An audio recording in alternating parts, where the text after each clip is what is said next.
السلام علیکم۔ آج میں آپ کو اردو نظم کے بارے میں بتاؤں گی۔ اردو ادب کی دو اصناف ہیں۔ اصناف مطلب قسمیں ہیں، ایک اردو نثر اور دوسری اردو نظم یعنی اردو شاعری۔ پھر اردو شاعری کے آگے سے کئی قسمیں ہیں جن میں ایک نظم ہے۔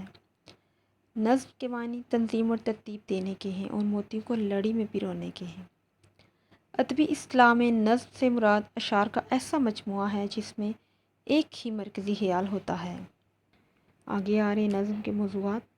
تو نظم ایک عنوان کے تحت کسی ایک موضوع پر لکھی جاتی ہے، خواہ وہ موضوع تاریخی ہو یا جغرافیائی، دینی ہو یا دنیاوی، معاشرتی، سیاسی، مذہبی اور قومی، جو بھی موضوع ہو آپ اس پہ نظم لکھ سکتے ہیں۔ اس میں مضامین کی وسعت ہوتی ہے اور اشعار کی کوئی تعداد مقرر نہیں ہوتی، اس کے لیے آپ جتنے مرضی اشعار چاہیں رکھ سکتے ہیں۔ نظم کی اقسام۔ نظم کی موضوع اور حیت کے لحاظ سے اقسام ہوتی ہیں۔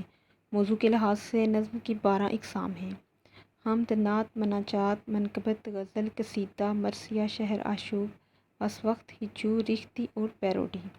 حیت کے لحاظ سے بھی 12 ہیں: مثنوی، رباعی، قطعہ، مثلث، مربع، محمس، مسدس، ترکیب بند، ترجیع بند، مستزاد، سانٹ اور نظم معرہ۔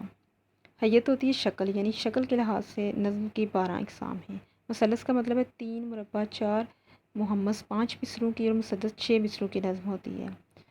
ابھی ان اقسام کے بارے میں تفصیلاً بتایا تو ویڈیو لمبی ہو جائے گی، ان کے بارے میں آپ کو میں تفصیلاً بتاؤں گی مزید ویڈیوز میں۔ تو اب آگے آ رہا ہے اردو نظم کا ارتقاء۔ ارتقاء مطلب ترقی کرنا۔ اردو نظم نے کیسے ترقی کی؟ دکن سے شروع ہوئی۔ دکنی دور میں بہت سی موضوعاتی نظمیں لکھی گئی۔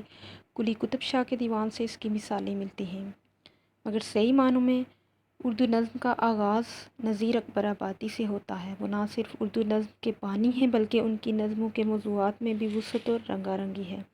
عوامی شاعر ہونے کے ساتھ ساتھ انہیں زبان و بیان پر بے پناہ قدرت حاصل تھی۔ انہوں نے ایسے موضوع پر نظمیں لکھی جن کے بارے میں کسی شاعر کو خیال تک نہیں آیا تھا۔ آدمی نامہ، برسات کی بہاریں، دنیا، تربوز وغیرہ اس کی مثالیں ہیں۔ 19ویں صدی کی طرف آتے ہیں تو 19ویں صدی میں سر سید احمد خان کی تحریک نے نظم کے لیے سازگار فضا پیدا کر دی تھی۔ خواجہ الطاف حسین حالی نے مقدمہ شعر و شاعری لکھ کر روایتی غزل گوئی کے خلاف آواز اٹھائی اور شاعروں کو نظم نگاری کی طرف متوجہ کیا، یعنی اس سے پہلے شعراء جو تھے وہ غزلیں لکھتے تھے۔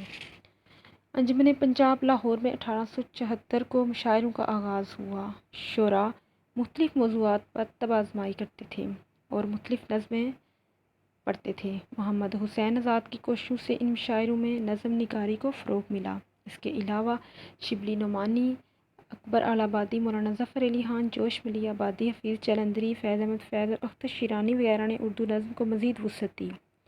اس سلسلے میں حفیظ جلندری کا نام خاص طور پر نمایاں ہے، جن کی طویل نظم شاہ نامہ اسلام اردو شاعری میں بیانیہ شاعری کے شاہکار کی حیثیت رکھتی ہے۔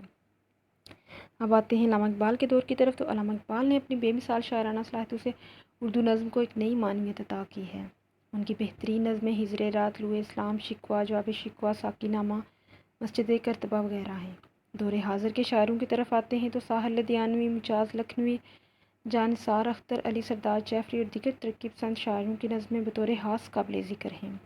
ان کے علاوہ منشی تلوک چند محروم، احمد ندیم قاسمی، شورش کشمیری، شکیب جلالی، نون راشد، میراجی احمد فراز اور پروین شاکر اور دیگر شاعروں نے اردو نظم کے ذخیرے میں قابل قدر اضافہ کیا ہے۔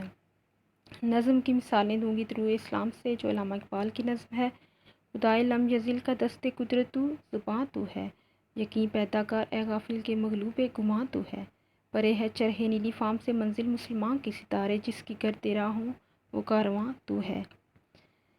سبق پھر پڑھ صداقت کا، عدالت کا، شجاعت کا، لیا جائے گا تجھ سے کام دنیا کی امامت کا۔ چینل سبسکرائب کیجیے اور لائک کیجیے۔